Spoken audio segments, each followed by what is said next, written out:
Okay, today we're going to be learning more about New Zealand's geography, I think, because I don't really know what this video is about. It just says Geography Now, New Zealand. Yeah, so I don't know what it's about, but I figure it's about New Zealand's geography, and it seems like a popular video, so we're going to find out why that is the case. And this is from 6 years ago, so I do have to mention that it's a little bit older. I don't know if everything will be accurate right now, but I figured it's still a good way to learn more about New Zealand. And if you have any edits or something, then put it in the comments below. But yeah, without further ado, let's get into this video. Now, when I think of New Zealand, really only one word seems to come to mind. Tau matawhakatangi hanga ko au au o tamatea tsuri pu ka piki maonga horo nuku pokai whenua kita na tahu. What? Does that actually mean something? It's time to learn geography now!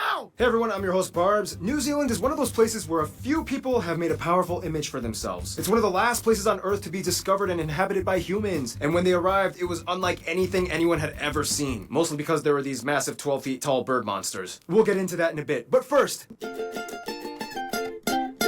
New Zealand is not only a key player in the ocean nations, but a geographic anomaly. As in, half the time when you look at artwork or decorations or newscasts or even educational books, New Zealand is forgotten from the map. Kiwis Why is it just not there?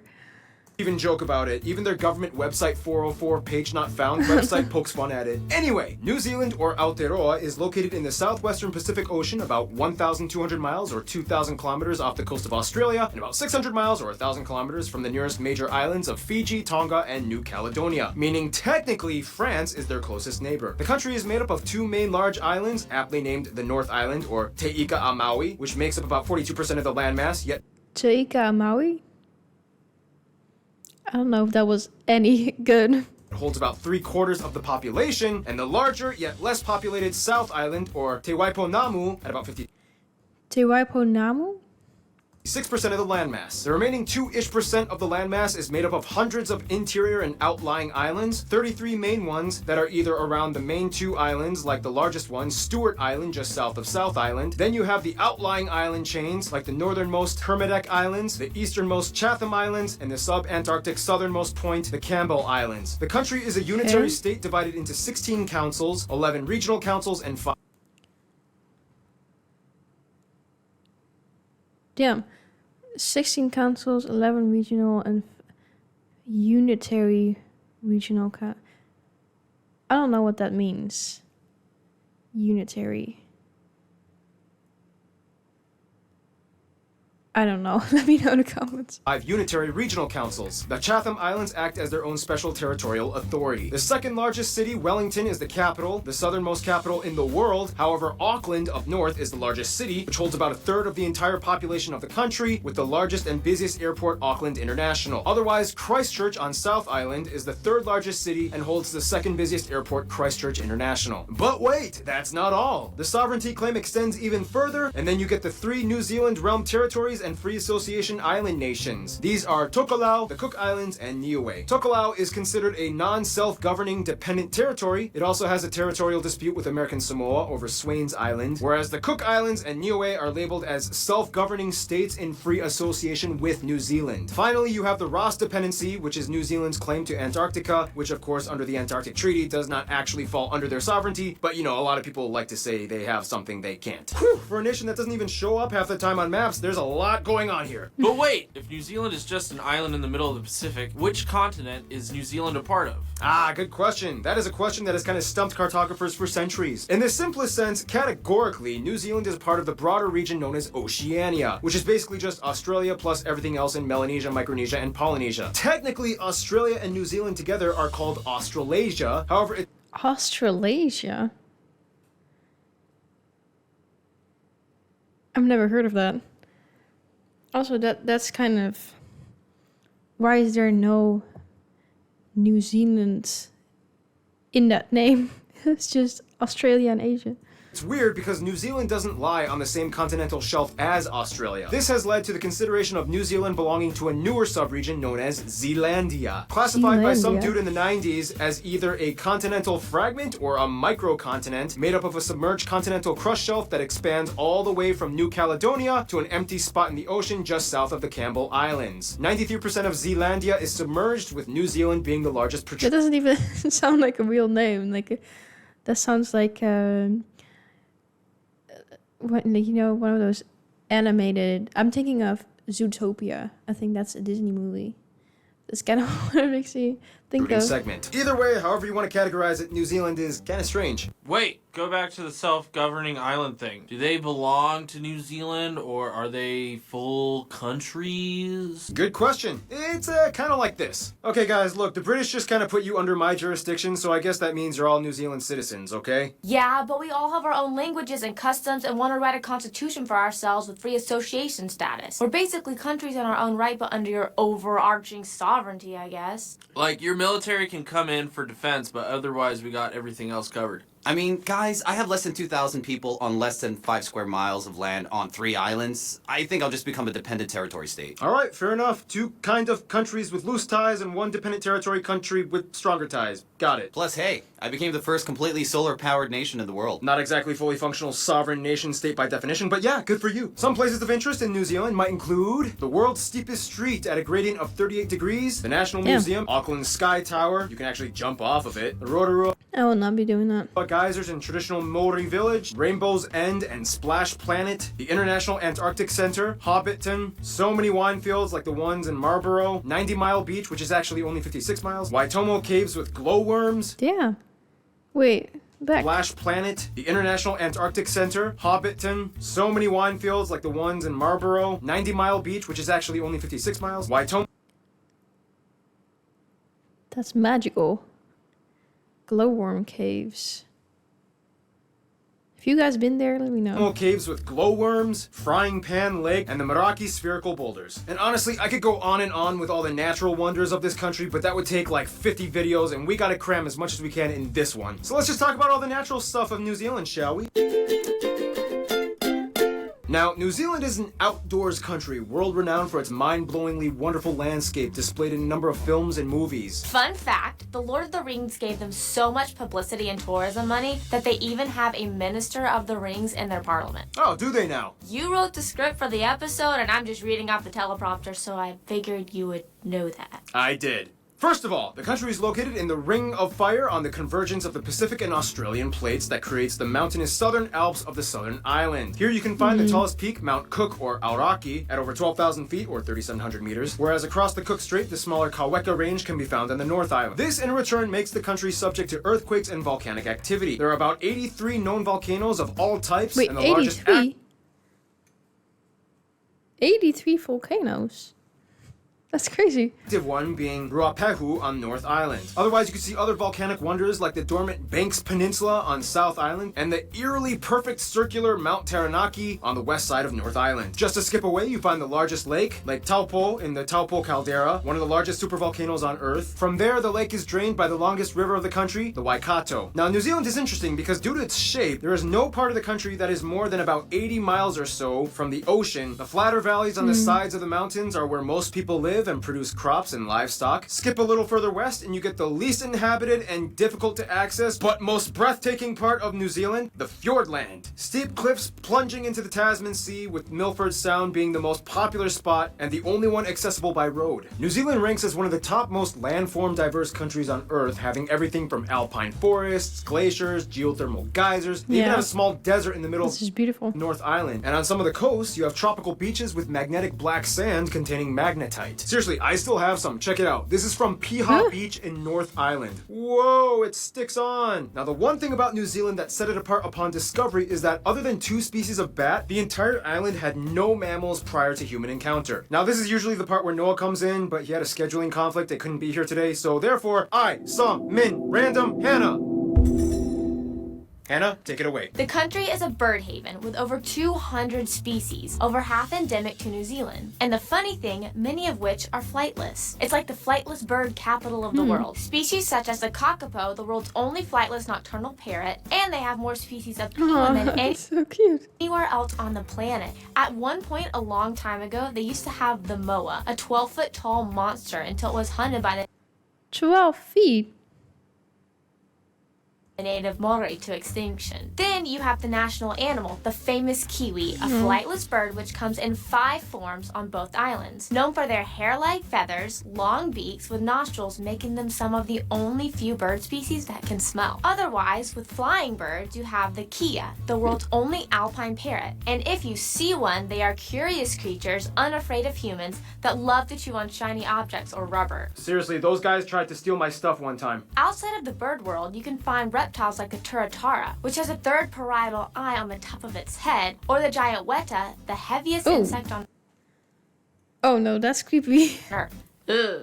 Resource-wise, the country is known for its huge dairy farming and livestock industry. Jade or greenstone is a precious stone mined and sold here, as well often carved into jewelry or traditional Maori tools and ornament. Besides all that, though, much of the country makes money through tourism, specifically outdoor tourism, specifically Queensland on South Island. This Isn't Queensland in Australia? Isn't it Queenstown in New Zealand? place offers everything from skydiving, paragliding, and zorbing, which, by the way, the Kiwis invented. And speaking of Kiwi inventions, food! Kiwis are without a doubt seafood folk. Native species like gurnard, hoki, hake, hapuku, pawa, and crayfish are made into numerous dishes, cooked, raw, smoked, steamed, battered, and fried with chips. If that's not your thing, some non-fishy Kiwi dishes might include things like roast lamb, savory meat pies, hokey pokey ice cream, Kiwi-style burger, manuka honey, kumara, L&P drink, pavlova cake, and one of the most traditional Maori dishes, hangi. And speaking of cultural tradition, we go to... Thank you, Hannah. Feel free to follow her on Instagram. No problem. Yeah, that's a thing now. Now, this is going to be the best part of the episode because the people of New Zealand, known as Kiwis, are the biggest treasure you'll find. First of all, the country has about 5 million people and often ranks as one of the top 3 ease of business index countries in the world with the least corruption. At somewhere around 74%. It's really not that many people.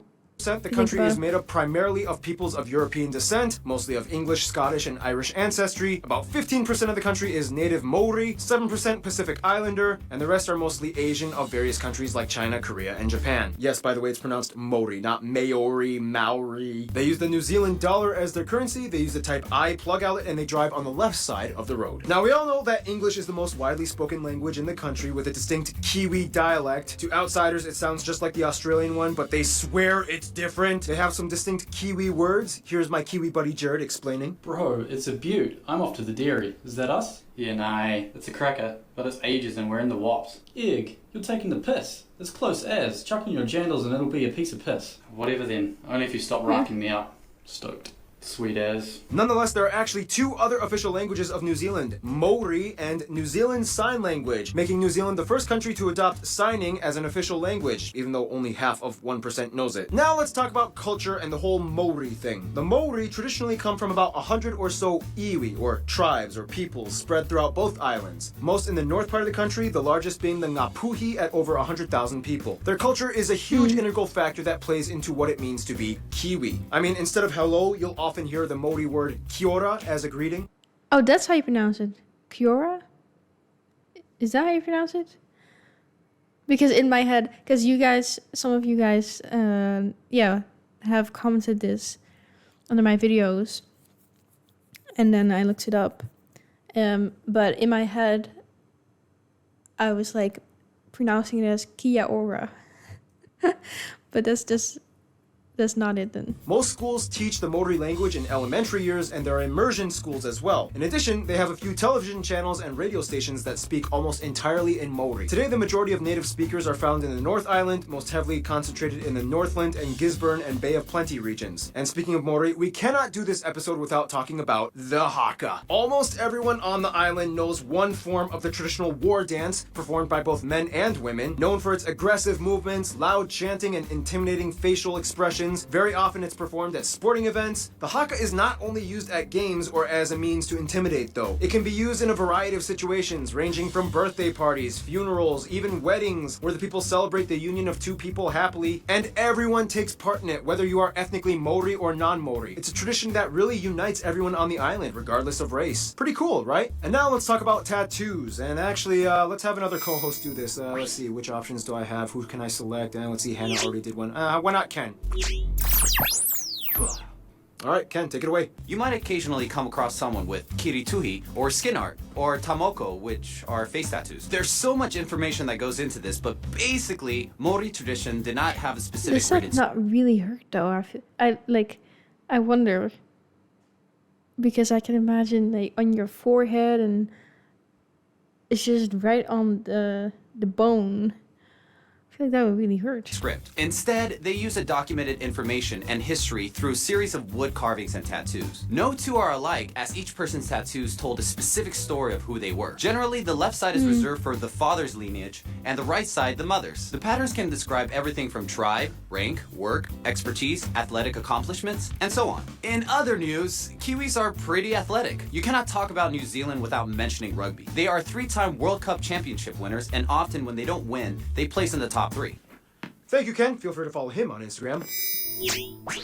And now it's time to talk about history. In the quickest way I can summarize it, Bird Island, no humans. Maori come in from Polynesia, maybe sometime around the 1200s. Maori Pa settlements established. Moa bird is hunted to extinction. Tribal battles for land. Abel Tasman becomes the first European to come in contact. They kind of forget about it until the British come in by like 100 years later. For a while, they just kind of traded with the Maori. Intertribal wars with the new weapons that they acquired by the Europeans. Missionaries, British colony, New Zealand wars, Treaty of Waitangi, controversy with mistranslation. This is really fast. Government within the British Empire, women's suffrage, massive immigration wave. World War I, they play a role in Pacific warfare against German-occupied Samoa. World War II, they play a role again in the Pacific, but this time against the Japanese in Papua New Guinea. Statute of Westminster Adoption Act, Muldoon years, 1980 reforms, 1990s and early 2000s, business really starts to boom. Earthquake in Christchurch. Some notable people from New Zealand or of Kiwi descent might include people like Hongihika, Honeheke, Te Puea Herangi, Maui Pomare, Hotatau Te Ferofero, Ernest Rutherford, Kate Shepherd, Sir Apirana Ngata, Sir Edmund Hillary, Sir Peter Jackson, Jacinda Ardern, Russell Crowe, Jonah Lomu, Sir Colin Meads, Dame Fina Cooper, Flight of the Conchords, Bruce McLaren, Catherine Mansfield, Lord, and the meme page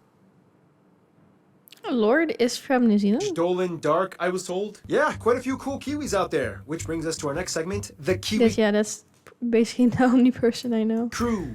From They're that friends. list. The friend zone. Alright, diplomatically speaking, New Zealand, for lack of a better term, is basically like Australia's Canada. They get along with nearly everyone, and unless if it's a rugby match, it's hard to harbor any animosity towards them. And even if it is a rugby match, it's like, okay, you guys can win. Just do that haka thing again. First of all, as part of numerous international organizations, New Zealand has harnessed an international network of alliances since its inception. For one, South Africa, Argentina, Uruguay, and Chile have had close links as members of the Convention for the Conservation of Antarctic Marine Living Resources. These 5 nations kind of act as like the southern gateways to Antarctica, and they hold a high level of responsibility when it comes to monitoring the South Seas. China has an interesting, kind of good, but kind of controversial relationship with New Zealand. Not only have Chinese immigrants been living in New Zealand since the 19th century, but in 2008, a bold move with a free trade agreement was established, and today they are the second largest import and export partner. The problem is the housing market. Many Chinese investors have bought out property in metropolitan areas that remain unused and empty for the purpose of real estate appreciation. This has left many Kiwis unable to live in the houses in their own country. This has frustrated many of them for a long time, leaving them to ask the government for reforms in foreign investment policy. As a former British colony, they've always been closely linked to the UK, and UK citizens, often Scottish, choose to migrate and live in New Zealand. Problem is distance. New Zealand is one of the furthest members in the Commonwealth from the UK, and over time the UK relations waned as the UK paid more attention to the EU. Nonetheless, they've grown up, don't need to hold mommy's hand anymore, anymore, and they can handle their own affairs. Then we get to the quadfecta, the USA, Canada, and Australia. There is somewhat of an unspoken, unbreakable bond between these four. New Zealand has fought alongside the US in almost every major global event from the 20th century and on. There was a slight hiccup in the ANZUS Security Treaty in the 80s in which they decided to initiate a nuclear-free zone in their territorial waters. Nonetheless, relations are still strong and they are considered one of the closest allies. Canada and New Zealand are very close though. They both think very similarly and are both Commonwealth nations with the same queen as their technical head of state. Both share similar views on a variety of issues. Both are the smaller You version can kind of tell that this is 6 years ago. of a bigger neighbor that gets all the attention. Business, trade, and tourism is strong between them, and in a way they kind of love each other for all these reasons. When it comes to their best friend, however, as much as they love to poke fun, mock, ridicule, and spit on each other, they cannot deny that Australia is the closest. Australia even has a clause in its constitution that allows New Zealand to become a part of their country if they should ever want to for whatever reason, although New Zealand is like, thanks, but no. Australia is not only the largest trading and Is that a business real thing? partner, but also has the closest history and culture. The two have a unique Trans-Tasman agreement that states that citizens of each country can migrate and have automatic residency. The two go hand in hand, however, when Australia isn't looking, Canada kind of slips in and they kind of go off on secret dates. In conclusion, as humanity's last major expedition, you can imagine how the first settlers must have felt when they approached on this unknown world of glaciers, volcanoes, glowing caves, geysers, and giant 12-foot tall bird monsters. You don't need Lord of the Rings. New Zealand already is a real-life fantasy. Stay tuned, Nicaragua is coming up next. Yeah, that makes sense. It does seem like a magical, fantastical country. But yeah, in conclusion, I learned a lot of things today. So many things that I'm like, I need to digest this more to be able to even really conclude it right now. But demographics, culture, birds, 12 feet tall birds that were there. That might be one of the craziest things. Magnetic sand. Never heard of it either. 83 volcanoes. It's just a fascinating place to me, to say the least. Yeah. Like I said, beautiful, interesting, so many different landscapes and people in a relatively small place. I do think it looks smaller than it actually is, to me at least, because it's next to Australia. But yeah, I didn't know that they were sometimes not even on the map. Like, I feel like whenever I saw a map, they were on there, but I don't know. But yeah, that's crazy. That's wild. But anyways, let me know, like I said, if you have any edits or add-ons that you want me to know, and put them in the comments and I'll read them.